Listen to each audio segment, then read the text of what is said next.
Ayun o. Yan ba yun? Yan na ba yun? Oo, mabilis lumaki, di ba? O, di ba, baby pa siya. Tantayan mo, baka kagatin niya ako. Ming! Oo, baka kagatin niya ako, daddy. Yes, 5 years. No. Tama.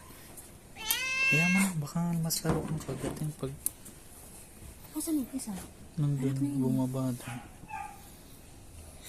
Ming Ming! Dahil naka 5 years warranty tayo. Yan. 5 years warranty pa.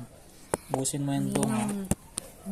Ang daming oras na sayang sa akin kakabalik sa hospital ni nga para lang magpaantay tetanus. Parang hindi naman ganun yung itsura ng anak niya naman. Parang galing naman.